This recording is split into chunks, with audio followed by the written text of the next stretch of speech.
अस्सलाम वालेकुम।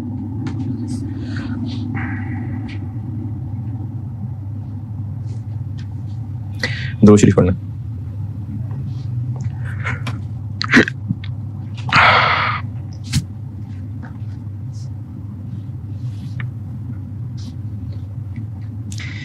अच्छा, कल मैंने ना शेयर बेस्ड पेमेंट्स वाला बताया था, और एक आईएएस की ना ओरिजिनल एग्जांपल है, अच्छी है, उस पे मल्टीपल ईयर्स आ रहे हैं सामने, तो वो एक बेहतर पिक्चर आ जाएगी। उसको मैंने डाला हुआ है प्रैक्टिस क्वेश्चन 12। प्रैक्टिस क्वेश्चन 12 सवाल पढ़ के आप सोल्यूशन अच्छी तरह देख लें। हर साल की फिगर्स सामने आ जाएंगी, करंट टैक्स भी और डेफर्ड टैक्स भी।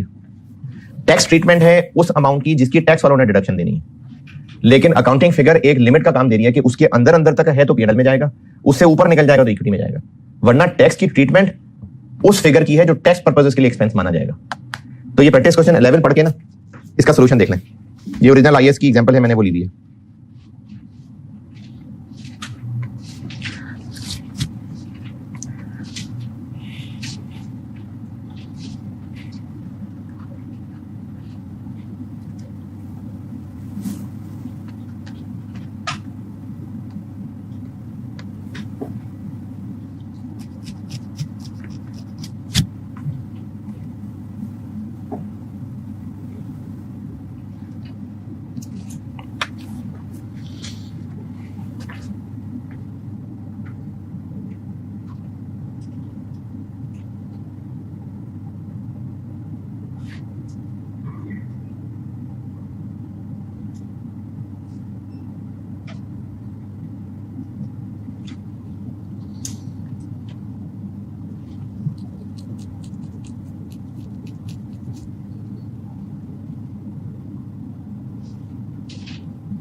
यार ये 27 पे कितना है इसने ये तरह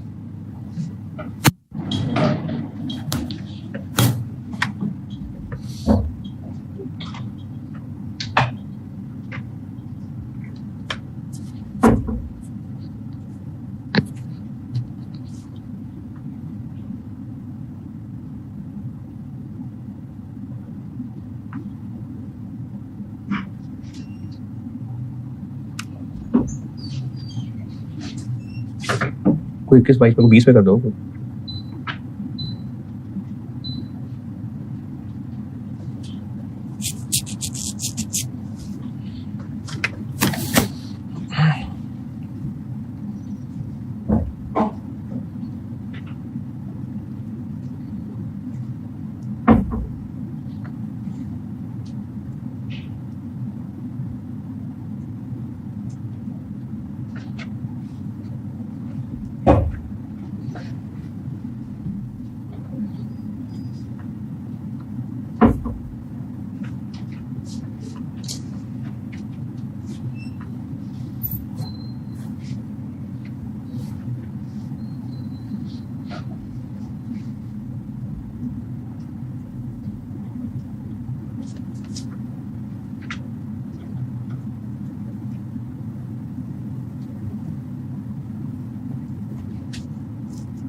हाँ जी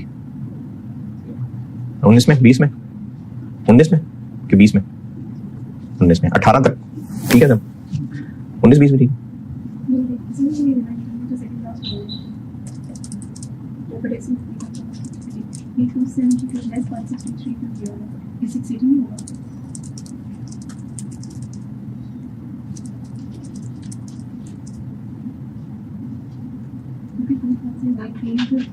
As per the basic business, expensive city and expensive for property, less than your 40%. अच्छा सिर्फ 1 मिनट में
हमने 2016 में अकाउंटिंग का एक्सपेंस कितना बनाया? 180 2016 में। 2017 में कितना बनाया? 180। दोनों मिला के कितने हो गए? 373। 2018 में कितना बनाया? तीनों मिला के कितने हो गए? ये जो हमने अकाउंटिंग में एक्सपेंस बनाया ना,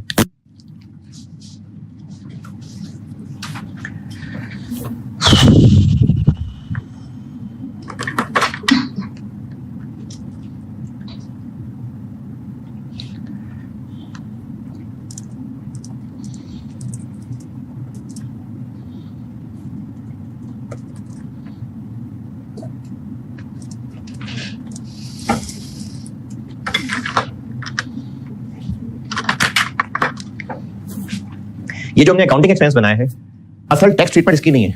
असल टैक्स ट्रीटमेंट है जो टैक्स पर्पसेस के लिए फिगर निकलती है। इसने सिर्फ एक लिमिट का काम देना है, इससे ऊपर जाएगी बात तो वो इक्विटी में ट्रांसफर होगा। 2016 में जब हमने डेफर्ड टैक्स कैलकुलेट किया, 2016, तो कैरिंग अमाउंट 0, टैक्स बेस 2016 में जो इंट्रिंसिक वैल्यू बनती है 8,333। अकाउंटिंग एक्सपेंस 2016 तक ये है, टैक्स पर्पसेस के लिए ये बनता है, उसके अंदर अंदर है, इसलिए इस पर जितना टैक्स बनेगा वो सब P&L में ही रहेगा।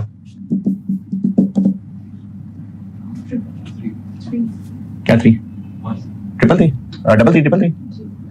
अब अगर आप डेफर्ड टैक्स एसेट का अकाउंट देखें तो पहला साल है तो BD तो कोई है नहीं, CD चाहिए इतना, तो यही टैक्स एक्सपेंस जो कि P&L में ही जाएगा। ये 2016 है। 2017 आया, कैरिंग अमाउंट कुछ नहीं है, टैक्स बेस, ये अब 2 साल की मेहनत आ गई है, मेहनत का रिवॉर्ड 240। ये टैक्स पर्पसेस की फिगर है, ये अकाउंटिंग के मुताबिक 2 साल की फिगर है, अभी भी इसके अंदर है, तो इसमें भी हम लोग बेफिक्र होकर P&L में ही जाएंगे। 96,000 DTA का अकाउंट बनाएंगे, BD आ रहा है 3 बहुत सारे 3, CD चाहिए 96, और अभी भी चूंकि ये अकाउंटिंग की लिमिट के अंदर अंदर है तो इसलिए जो भी बैलेंस निकलेगा वो P&L में जाएगा। 62 2018 कैरिंग अमाउंट 0 है, टैक्स बेस, अब ये 3 साल की मेहनत हो गई है 520। ये अभी भी अकाउंटिंग एक्सपेंस के अंदर अंदर है, तो अब भी जो भी टैक्स की फिगर बनेगी वो भी टैक्स एक्सपेंस में ही जाएगी 208। ये CD आ गया 208 और BD 96, मजीद टैक्स एक्सपेंस में जाएगा, मतलब क्रेडिट जाएगा 112। यहां तक कोई एतराज? अब आता है 2019, क्योंकि अभी तक ऑप्शंस एक्सरसाइज नहीं हुई तो अभी तक टैक्स डिडक्शन नहीं मिली, इसलिए इंट्रिंसिक वैल्यू पे अपडेशन होती जाएगी और वो टैक्स बेस ही कहलाती जाएगी 680। अब ये जो 680 है ना, ये अकाउंटिंग एक्सपेंस से ऊपर निकल गया, तो जितना ऊपर निकल गया उसका जो टैक्स है वो इक्विटी में जाएगा 272। BD 208, CD 272, और ये जो 272 है ये इसका 40% है। 563 से जितना ऊपर है उसका टैक्स एक्सपेंस में क्रेडिट जाने की बजाय इक्विटी में क्रेडिट जाएगा। 680 में से 563 निकाल दें, जो ऊपर वाला टैक्स डिडक्शन है उसका टैक्स इक्विटी में जाएगा 46। अब बैलेंस करें, इधर ये मेरे ख्याल में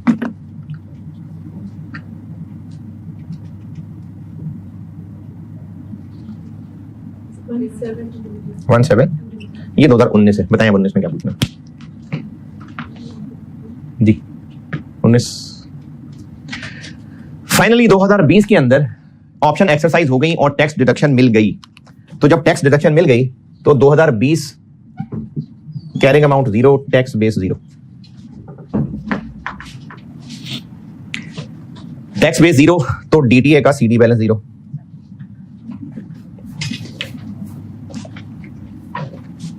BD 272, CD 0।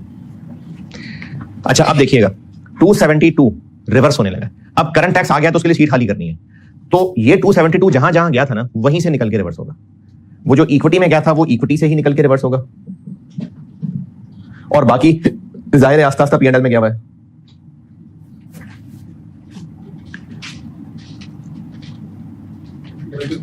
डबल 25 2।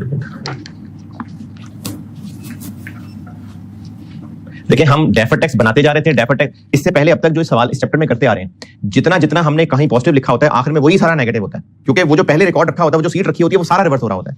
तो 272 DTA तक पहुंचते पहुंचते जितना एक्सपेंस में गया था, जितना इक्विटी में गया था, वही जीरो तक आने के लिए उलट रिवर्स होगा। और अगर आप इन चारों सालों का टोटल करें, वैसे तो पता चल ही रहा है, लेकिन this plus this plus this, तो ये 225 200 बनता है। और अब चूंकि ऑफिशियली वो करंट टैक्स के नाम से आ जाएगा, तो जितनी ऑफिशियली इसके ऊपर टैक्स की डिडक्शन मिलेगी, वो करंट टैक्स इनकम स्टेटमेंट की बजाय वो भी इक्विटी में जाएगा, क्योंकि वो आइटम्स ऊपर वाला असल में डिडक्शन कितने की मिलने लगी है? असल में ऑफिशियली अब डिडक्शन 2020 में असल में अब डिडक्शन कितनी मिलने लगी है? 2000 नहीं, 272 नहीं भाई, 272 तो नहीं मिलने लगी। 2020 के एंड पे असल में अब क्या डिडक्शन मिल रही है?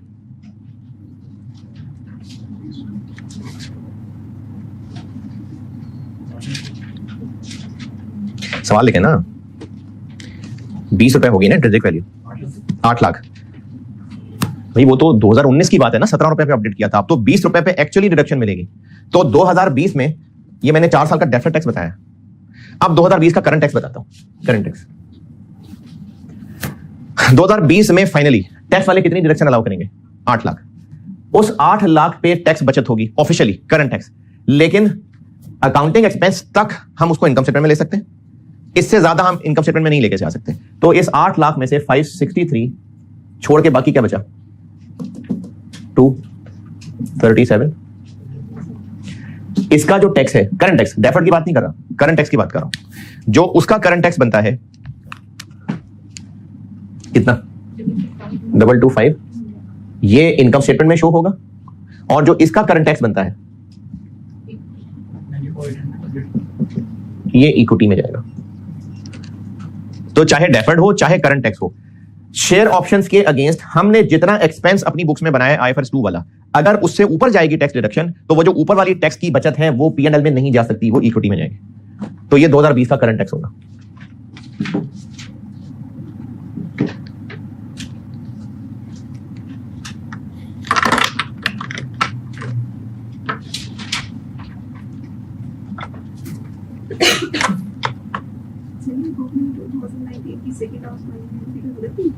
कहां पर? 46,800 मैंने 680 में से 563 लेस नहीं किया हुआ। अरे मैंने वहां 680 में से 563 माइनस करके ब्रैकेट के अंदर, ब्रैकेट से बाहर 40% लगाया। 272 में से 563 ने माइनस किया हुआ, 680 पे 40% लगाया, वो आ गया 272। फिर 563 पे 40% लगाया, ब्रैकेट नहीं लगाया ना मैंने, वो जो बोर्ड पे लिखा हुआ ब्रैकेट के अंदर लिखा हुआ है। 680 में से ये माइनस करके 40 लगाया, पीछे मैंने 680 का 40 अलग लिया, उसमें से इसका 40 अलग माइनस कर दिया, तो वही 40,800 बन गए। जी बताएं इस सवाल में कोई एतराज? चले पास पेपर का कराता हूं और सवाल। और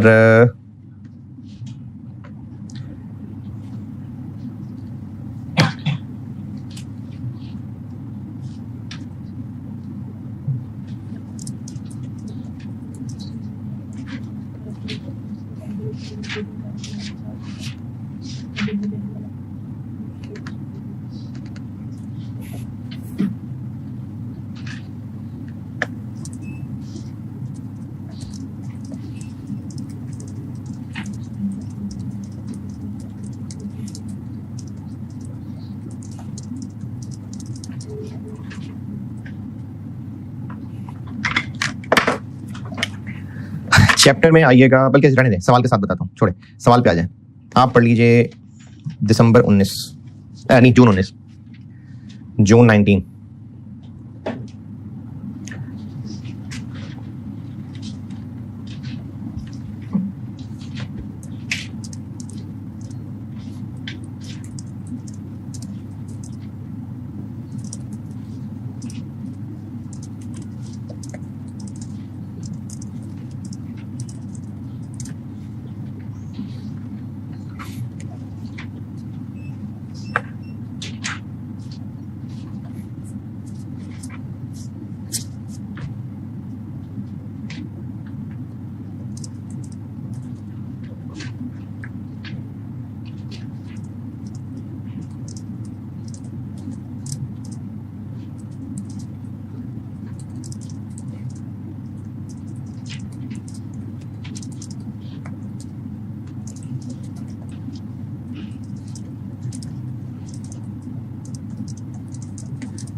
जी पढ़ लिया होगा अब तक। पार्ट ए की रिक्वायरमेंट तो वही है जो कल 2 सवालों में किया, दोनों नोट्स बनाने। अब दोनों नोट्स बनाने हैं और पार्ट बी में ना वो एक्सट्रैक्ट्स ऑफ एसओसीआई भी पूछ रहा है।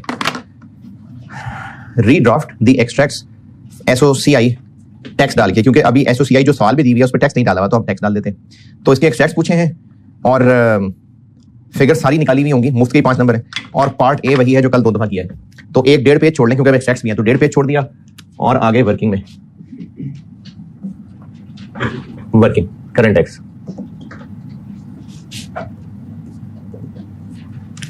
हाँ जी, पीबीटी 455। चलें जी यहां से आगे चलें। Point number 1। पॉइंट नंबर 1 में अब अंग्रेजी लिखने की बजाय उसने आपको स्केड्यूल दे दिए, यहीं से खुद ढूंढना है कि क्या क्या हमने इस करंट टैक्स की वर्किंग में लेना है। तो पॉइंट नंबर 1 में से क्या क्या चीज लग रही है जो हमें यहां लेनी चाहिए? ओपनिंग बैलेंस नहीं, additions, revaluation surplus, depreciation, accounting depreciation add back, tax depreciation less. हाँ जी 475 और टैक्स डेप्रिसिएशन लेस कितनी? 280।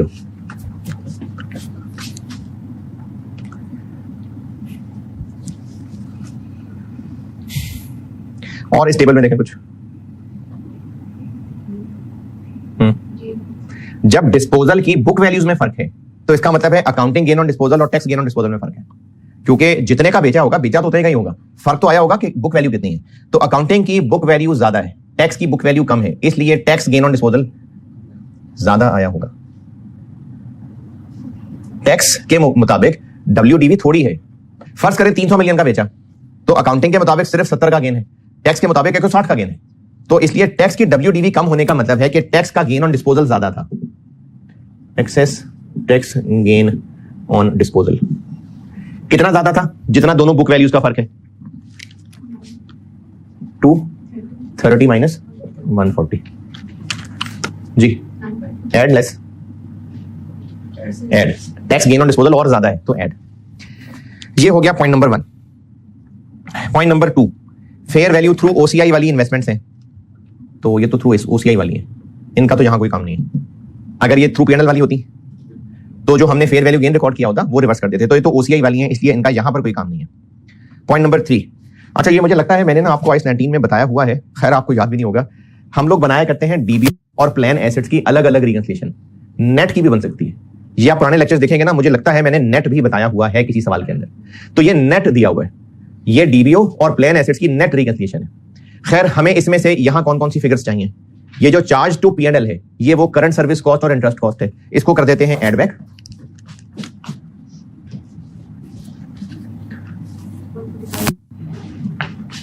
जो DBO का एक्सपेंस है वो कर देते हैं एड बैक, और टैक्स डिडक्शन किस चीज की मिलेगी? कंट्रीब्यूशन की, वो कर देते हैं लेस। कितनी? और ये जो OCI आइटम है ये डेफर्ड टैक्स के नोट के लिए काम आएगा। जी पॉइंट नंबर 3 डन। पॉइंट 4, ये शेयर ऑप्शन आ गई। करंट टैक्स में इसका क्या काम है? शेयर ऑप्शंस, जो हमने एक्सपेंस बनाया हुआ है वो यहां से रिवर्स करना है, क्योंकि अभी एक्साइज थोड़ी हुई है, वो तो अगले साल जाके, अगले से अगले साल जाके होंगी। तो अभी फिलहाल जो हमने एक्सपेंस बनाया है वो रिवर्स कर देते हैं। हमने क्या किया होगा? ग्रांट डेट की फेयर वैल्यू को एक्सपेंस बनाया होगा। किसको? 60 को। और वेस्टिंग पीरियड कितना? तो जो हमने IFRS 2 का एक्सपेंस बनाया हुआ है 60 1/3, ये कर देते हैं एड बैक।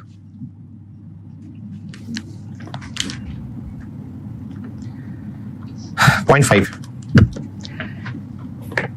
पिछले साल इन लायबिलिटीज की पैदाइश को हुए थे 2.5 साल, इस साल ये 3.5 साल की हो गई। कुछ लाइबिलिटीज हैं जो जून 15 में क्रिएट हुई थी पिछले साल, यानी 31 दिसंबर 17 तक ये 2.5 साल की थी, आधा 15, 16, 17, अब ये 3 साल की क्रॉस की होंगी, तो 2018 में इनकी तीसरी सालगिरह है, तो टैक्स वालों ने इस साल इसको इनकम मानना है। तो लाइबिलिटीज डेट राइट ऑफ होता है, लाइबिलिटीज राइट बैक होती हैं, तो ये जो लाइबिलिटीज रिटर्न बैक हो गई ये टैक्स वाले अब इनकम मान लेंगे।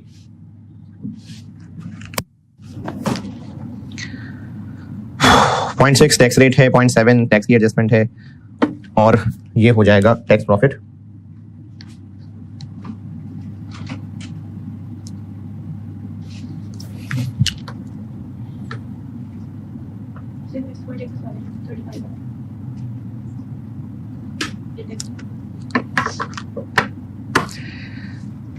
टैक्स जैसे डेटर्स अगर ना मिल रहे हो तो उसको bad debt right of expense बना लेते हैं ना, ऐसे अगर लाइबिलिटीज बहुत पुरानी चली आ रही हो तो टैक्स वालों को लगता है कि ये हमारी अब जान बच गई हुई है, तो उसको इनकम बना लेते हैं।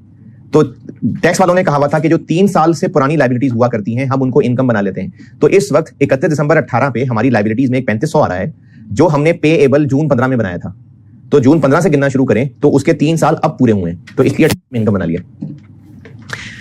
हाँ जी, टैक्स प्रॉफिट 680।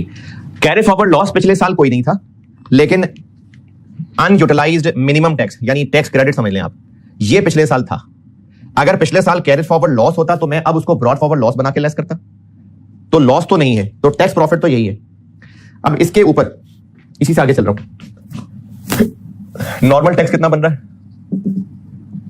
680 का, 2018 में क्या टैक्स रेट है 20 1, और पुराना वाला एडजस्ट कर लें तो brought forward tax credit. Point number 7 का मतलब है कि हर साल जो टैक्स कम से कम देना होता है वो सेल्स का 1% होता है। जैसे 2018 में टैक्स कैलकुलेट हुआ है 183, रेवेन्यू का 1% कितना बनता है, कैलकुलेटर की जरूरत है, 53 बनता है मिनिमम टैक्स, और वैसे नॉर्मल 183 बनता है, तो हम बिल्कुल 183 पे करेंगे, क्योंकि अगर 53 से कम बनता होता तो फिर हम 53 देते। तो इस साल तो ये वाली लिमिट का हमें कोई नुकसान नहीं हुआ, लेकिन अगर हमने किसी साल 1% ऑफ रेवेन्यू ज्यादा दे दिया हो तो वो टैक्स वाले अलाउ करते हैं कि अगले ईयर में वो एडजस्ट कर लेना। ये पॉइंट नंबर 8 में लिखा हुआ, पॉइंट 7 और पॉइंट 8 मिला के। पिछले साल इस मिनिमम टैक्स जो अभी तक यूटिलाइज नहीं किया था उसका बैलेंस आ रहा था 55 या 88, तो फिर 55 क्या है, हमने तब डीटीए बनाया सिर्फ 55 था, क्योंकि हमें उस वक्त लगता था कि हमें ज्यादा प्रॉफिट्स होंगे नहीं आइंदा, तो हमने डीटीए सिर्फ 55 का बनाया था। लेकिन अब इस वक्त हमें हो गए हैं प्रॉफिट्स बहुत ज्यादा और टैक्स भी अच्छा खासा बन गया, तो हम अब यहां पर ब्रॉड फॉरवर्ड पूरा 88 एडजस्ट करेंगे। 90 ये हमारा करंट टैक्स बन जाएगा, और वो जो पिछले साल 55 का डीटीए बनाया था, जबकि इस साल हमने बेनिफिट पूरे 88 का ले लिया, तो ये 33 ये वो रिकंसिलिएशन में आ जाएगा कि वो डीटीए जो हम पिछले साल नहीं बना सके थे लेकिन बेनिफिट इस साल ले लिया, तो ये उस रिकंसिलिएशन में शो हो जाएगा। ये हो गया करंट टैक्स। अब आते हैं डेफर्ड टैक्स पे, और चूंकि डेफर्ड टैक्स नोट भी बनाना है और आपको पिछले साल के डीटीए का कोई ब्रेकअप नहीं दिया, तो हमें 2 साल का डीटीए निकालना पड़ेगा। –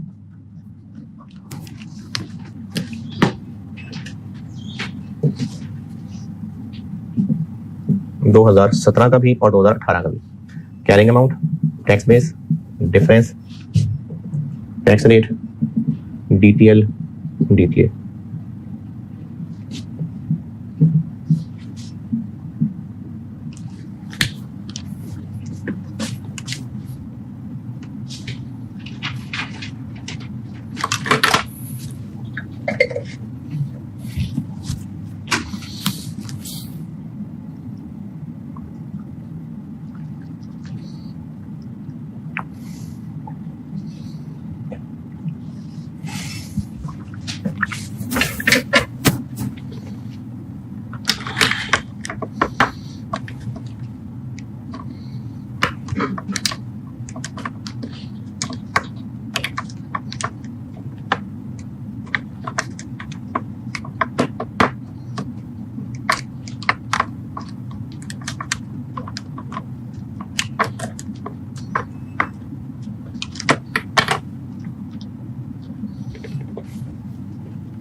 चले जी, पॉइंट 1 से शुरू करें।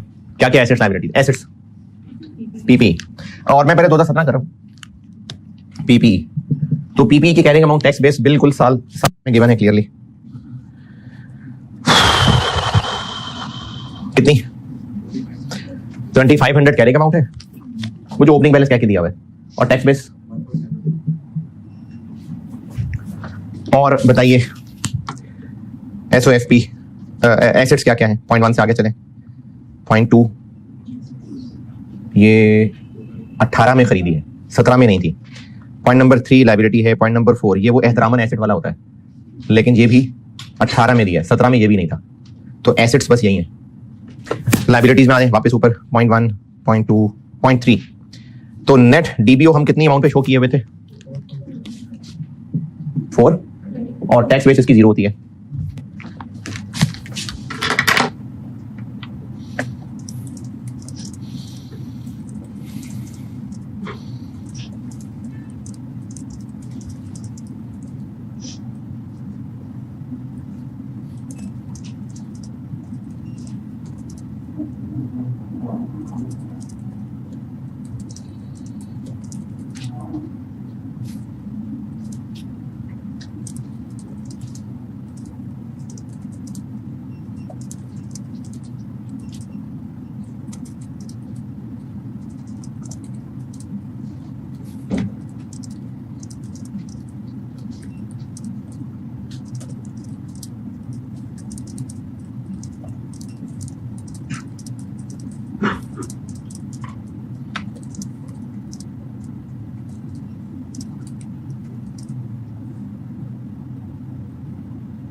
और कोई लायबिलिटी?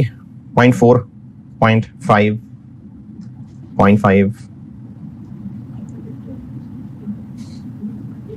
ये 17 में थी ना कि नहीं थी? अरे लायबिलिटी तो थी ना कि नहीं थी? 15 से चली आ रही है, तो नहीं 17 में नहीं थी, 18 में अचानक आ गई है, तो 17 में थी। और इसको मैं अदर कह देता हूं। कितनी? और तब इसकी टैक्स बेस भी थी। टैक्स वालों ने तो उसको 2018 में इनकम माना है, 17 तक तो वो भी लायबिलिटी ही मान रहे थे इसको। आल्दो कि इसके लिखने से फर्क कोई नहीं पड़ेगा, डिफरेंस कोई नहीं आएगा, लेकिन बस मैं आपका ध्यान इस तरह दिलाना चाह रहा हूं कि इसको इग्नोर नहीं कर देना, ये भी एक थी लायबिलिटी। और कोई लायबिलिटी थी? नहीं। लेकिन पिछले साल यानी 17 के एंड पे खड़े होके बस डेफर्ड टैक्स क्लोज, और कोई आइटम नहीं होगी डेफर्ड टैक्स वाली। डीटीए बनाया था हमने उस कैरिड फॉरवर्ड टैक्स क्रेडिट पे, जो हम सीधा यहां लिखा करते हैं 55। लॉस होता तो मैं इस कॉलम में लिखता, उस पे रेट लगा के यहां आंसर आता। टैक्स क्रेडिट है इसलिए सीधा इस कॉलम में। बाकियों के ऊपर carrying amount minus tax base है जी। अच्छा इतना ज्यादा, ओके। और ये लायबिलिटी है 430 नेगेटिव। टैक्स रेट तब क्या था? 28, 288.40, 120.4। वैसे तो डेफर्ड टैक्स के नोट में टोटल कर ही लेना है, लेकिन चले कर दें। 113, ये हो गया 2017।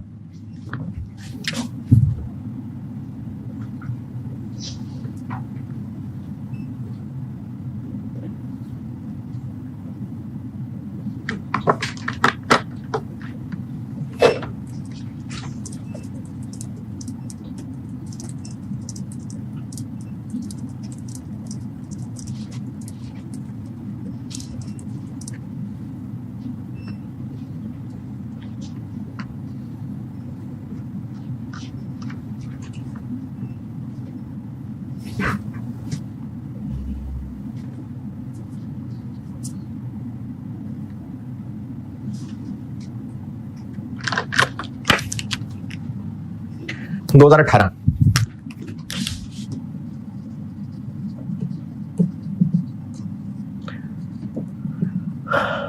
अच्छा, अब कल से थोड़ा बेहतर है या अभी भी कल जैसी मुश्किल है?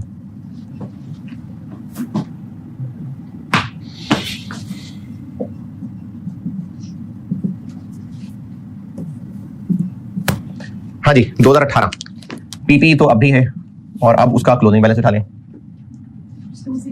2635 टैक्स बेस 1650 और अब 18 में नया एसेट इन्वेस्टमेंट्स आ गई थी। कैरिंग अमाउंट कितनी?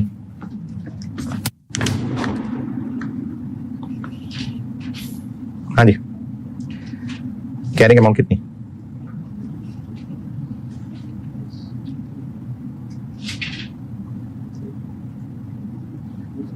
$175 152 की खरीदी थी और सवाल के टॉप पे देखें 23 का फेयर वैल्यू गेन आया है, तो हम उसको 175 तक लेके गए हैं तो 23 का गेन आया ना, तो कैरिंग अमाउंट आ गया 175 और टैक्स बेस इसकी होती है कॉस्ट 152।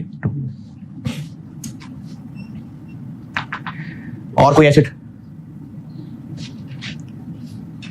वो शेयर ऑप्शंस वाला इतरामन एसेट,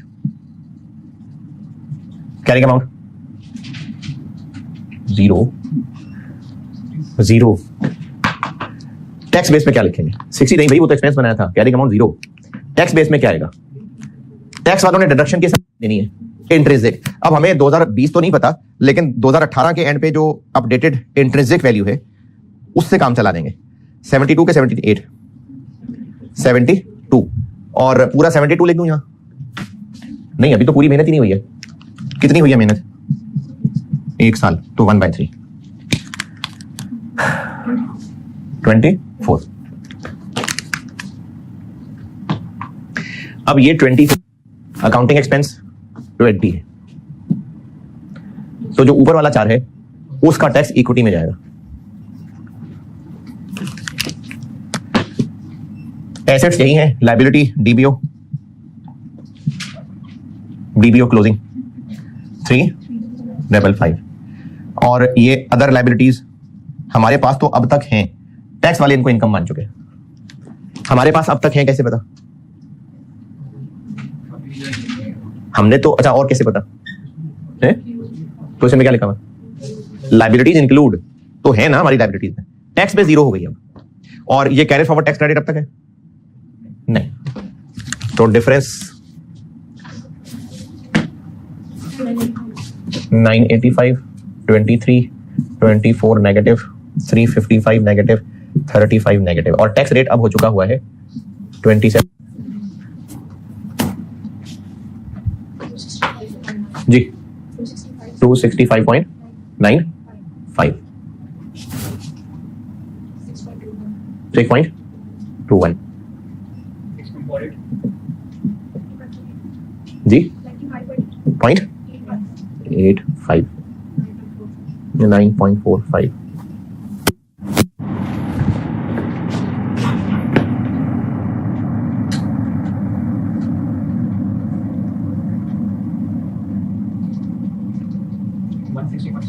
1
बताएं जी, डेफर्ड टैक्स 2018-17 में कोई सवाल?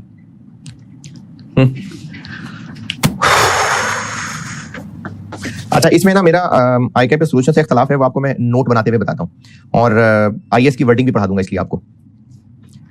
जिसकी बेस पे मैं इख्तलाफ कर रहा हूं। अब आते हैं, बस अब नोट आ गया, डेफर्ड टैक्स का नोट बनाते हैं।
पार्ट ए, डेफर्ड टैक्स का नोट। अगर आपने 1-1.5 पेज छोड़ा हुआ था तो ये वहां पर आ गया मैं।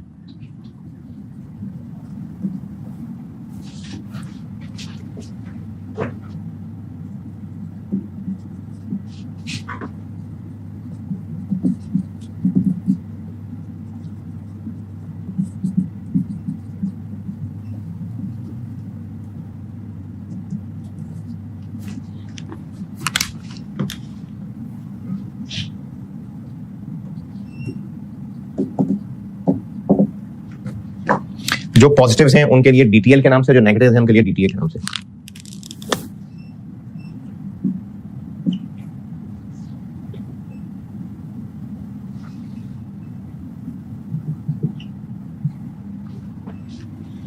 हाँ जी, पॉजिटिव क्या है?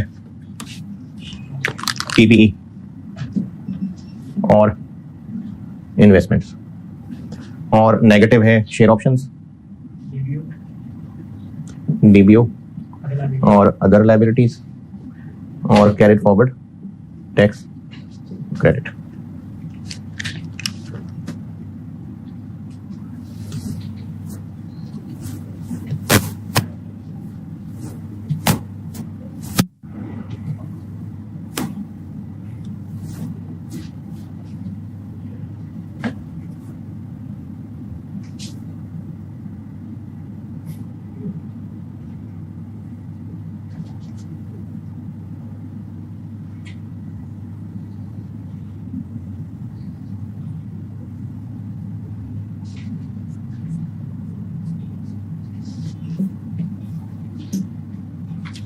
जी जनाब, ओपनिंग बैलेंसेस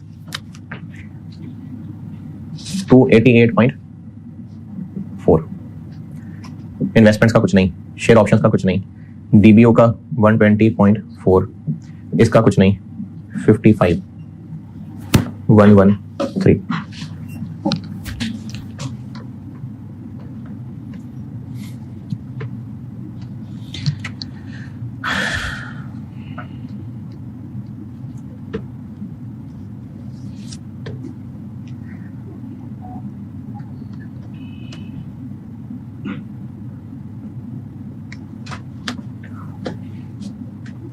क्लोजिंग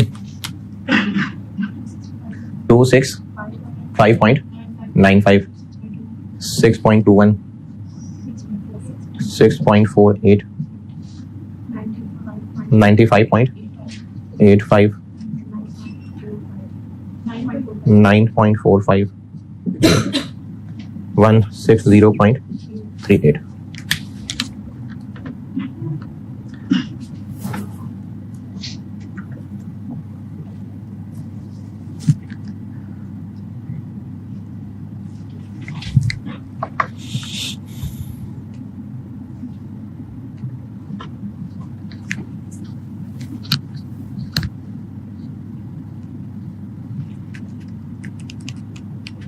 अच्छा, पीपी में बाद में करता हूं, पहले उसके अलावा बाकी निपटा लूं। इन्वेस्टमेंट्स में चूंकि ये फेयर वैल्यू थ्रू ओसीआई है, तो इसमें हमें इस पे टैक्स रेट लगा के यहां लिखना पड़ता है। ओसीआई में गेन कितना गया हुआ है 23, तो यहां छोटा सा लिख देता हूं 23 इंटू 27 जी 6 पॉइंट, तो ये सारा ओसीआई वाला ही है। इसी तरह शेयर ऑप्शंस, जो टैक्स वाली फिगर अकाउंटिंग फिगर से ऊपर निकल रही है उसका जो टैक्स बनेगा वो इक्विटी में आएगा। कितनी फिगर अकाउंटिंग से ऊपर निकल रही है 4, तो 4 के ऊपर 27% लगा के 1.08 वो इधर आएगा, बाकी पीएनएल में आएगा।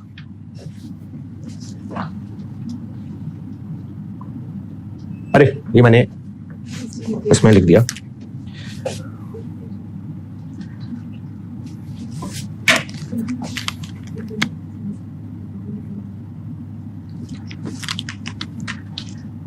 फोर के ऊपर 27% ये इक्विटी में आ जाएगा 1.08 और बाकी पीएनएल में 5.4। ये 20 और 24। अच्छा, और अगर टैक्स की फिगर अकाउंटिंग फिगर से कम होती तो पीएनएल में ही आता, लेकिन फिर साथ रिकंसिलिएशन में भी आता। दोबारा, अगर टैक्स फिगर 24 की बजाय 16 होती, अकाउंटिंग फिगर 20 होती और टैक्स फिगर 24 की बजाय 16 होती, तो फिर 16 के ऊपर तो यहां आता और जो बाकी 4 है वो उस रिकंसिलिएशन में हराम एक्सपेंस के तौर पे आता। कल किया था, कल वाले सवाल में किया था। डीपीओ, इसमें क्या करते हैं? डीबीओ इसमें क्या करें? इसमें भी ओसीआई की आइटम है। इसमें ओसीआई की आइटम कितनी है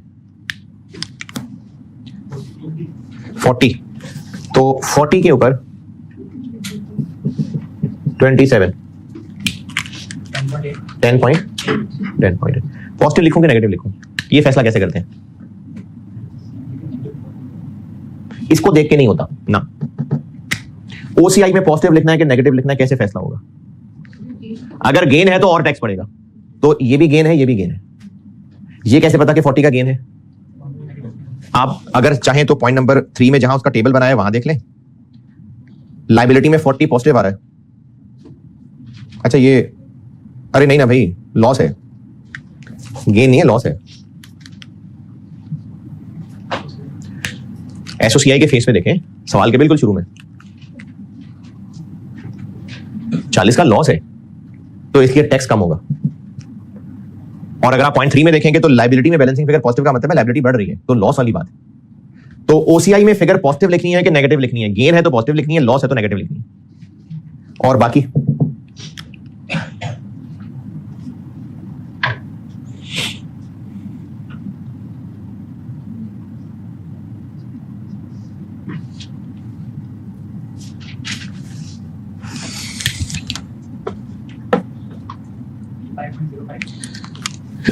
कितना? नहीं यार,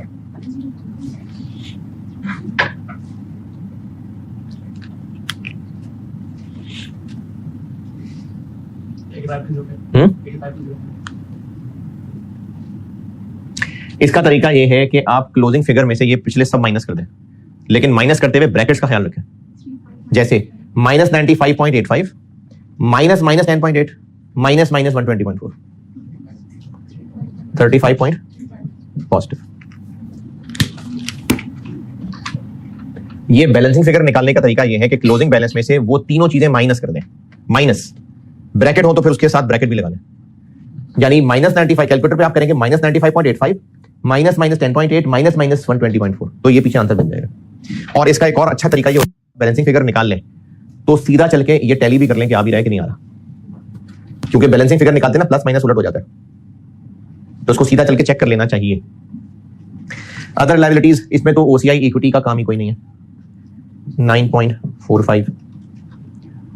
टैक्स क्रेडिट इक्विटी ओसीआई का काम ही कोई नहीं है, 55। चले पीपीई बताता हूं, उसके अलावा बाकी सारी फिगर्स में से जो पूछना है पूछें।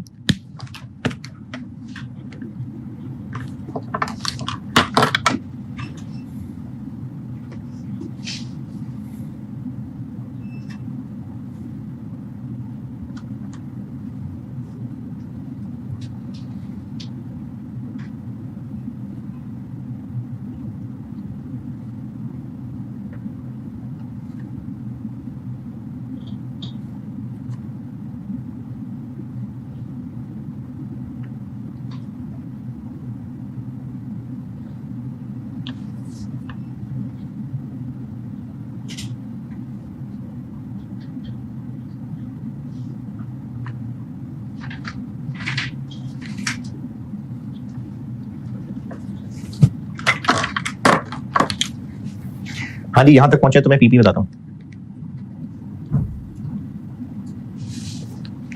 यहां तक सब ओके।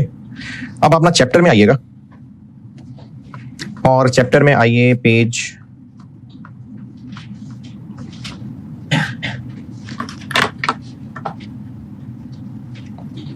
पेज 7 के स्टार्ट पे। क्या है पेज 7 का स्टार्ट है? नोट लिखा हुआ है ना, ये नोट पढ़ लें, ये नोट सारा पढ़ लें। ये आईएएस का एक पैराग्राफ है, ये मैंने वो नोट की शक्ल में लिखा हुआ है।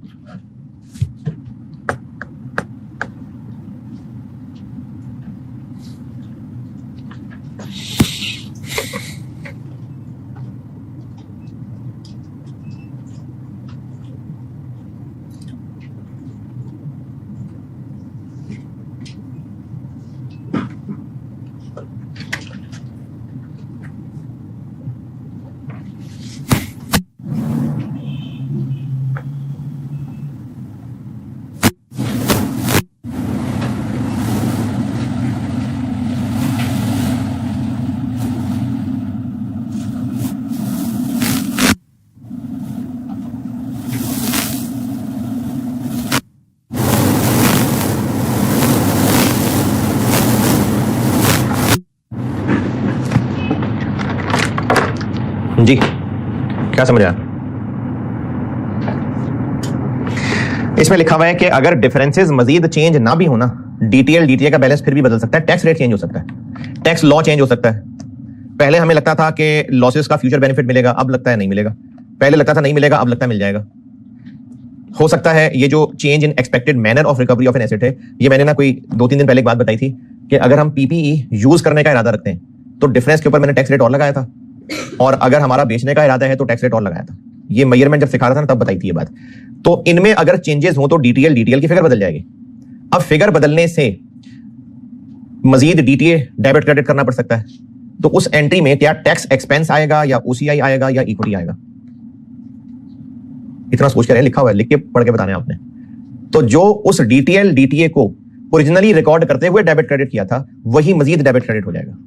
Such change is also recognized in OCI, equity और P&L accordingly where it was originally recognized. अब इसका इस सवाल से क्या ताल्लुक है? इस सवाल पे आते हैं। हम जब पीपीई के ऊपर कैरिंग अमाउंट टैक्स बेस का डिफरेंस ले रहे हैं, पिछले साल ये डिफरेंस इतना था, अब ये डिफरेंस इतना है, और इस डिफरेंस का रीजन सिर्फ और सिर्फ डेप्रिसिएशन है या रिवैल्यूएशन भी है? रिवैल्यूएशन भी है, और रिवैल्यूएशन वाला डेफर्ड टैक्स ओसीआई में जाता है। तो जो इस साल मजीद रिवैल्यूएशन गेन हुआ है कितना? इस साल जो मजीद गेन हुआ है 240, जो इस साल मजीद गेन हुआ है उस पे हमने टैक्स रेट लगा के तो ओसीआई में ले जाना ही ले जाना है।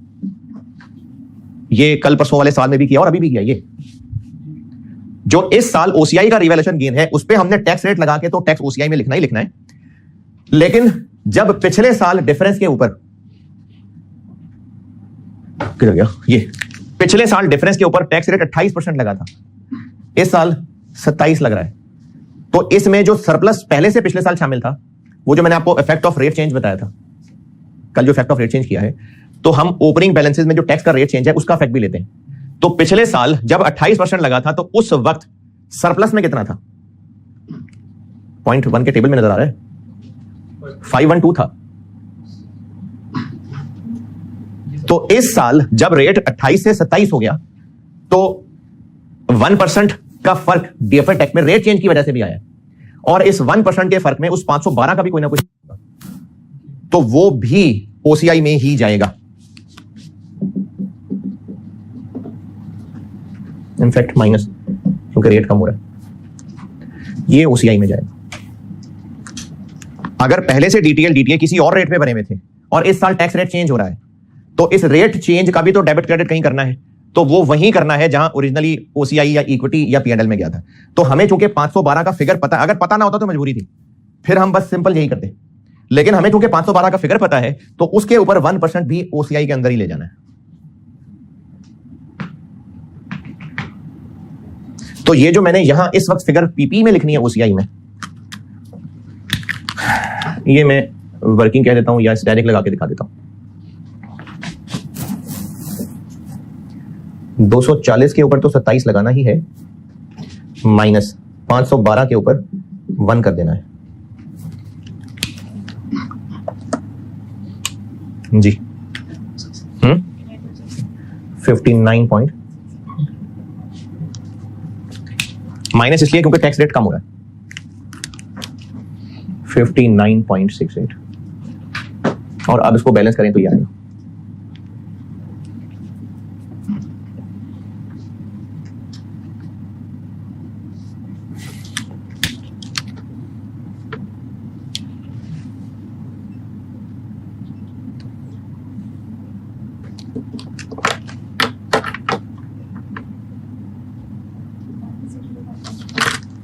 माइनस 82.1। अब इन कॉलम्स का टोटल करिएगा, ये हो गया 1.08।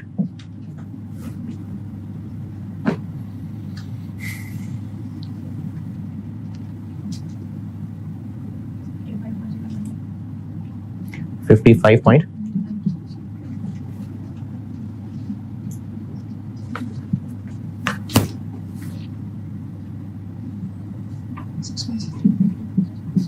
ये हो गया डेफर्ड टैक्स का नोट।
डेफर्ड टैक्स का नोट, टैक्स का नोट।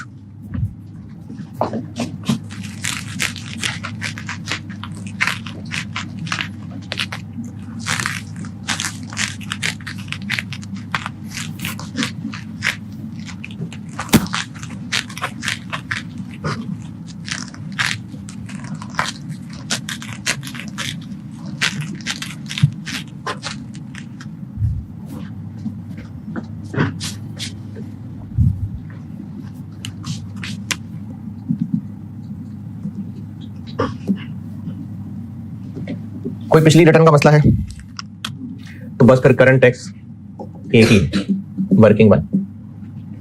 हाँ जी 0.6।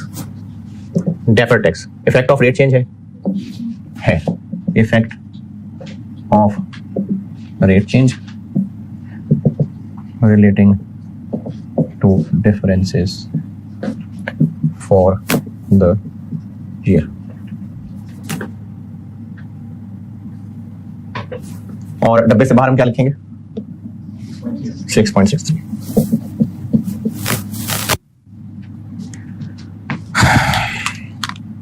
इफेक्ट ऑफ रेट चेंज कैसे?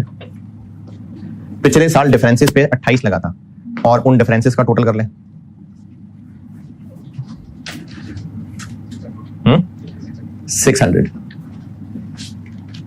600 पे 1%। लेकिन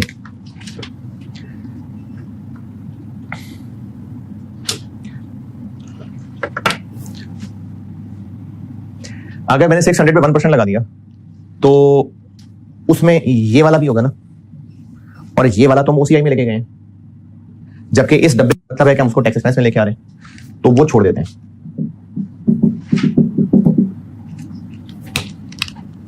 ये तो में लेके जा रहे हैं, इसलिए वो छोड़ के बाकी 0.8 पॉजिटिव नेगेटिव टैक्सेबल डिफरेंस था और रेट कम हो रहा है नेगेटिव। और इस डब्बे की बैलेंसिंग फिगर 5.7 80 पॉइंट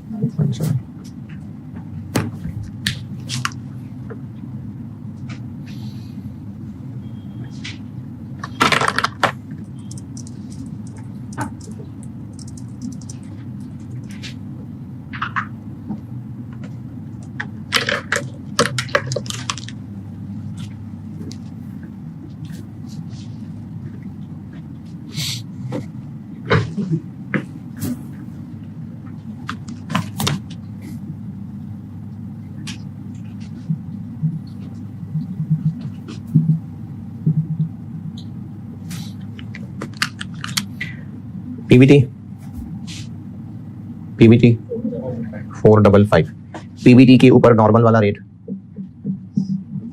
27 122 पॉइंट एक तो इस पे ये आ जाएगा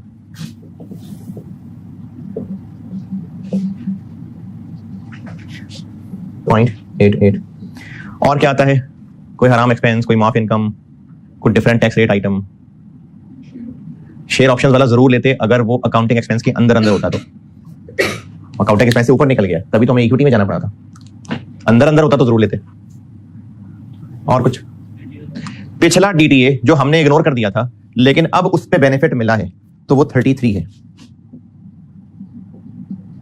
देखिए पिछले साल हमने उसको सिर्फ 55 का डीटीए माना था जबकि हमने उसका 88 का बेनिफिट लिया 88 करंट टैक्स की वर्किंग में देखिएगा बेनिफिट फ्रॉम प्रीवियसली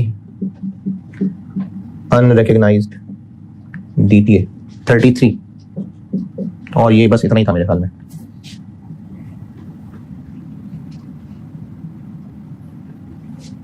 .88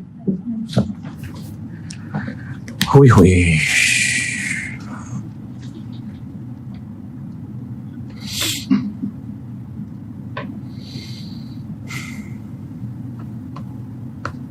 एक सवाल और करा दूं IAS 12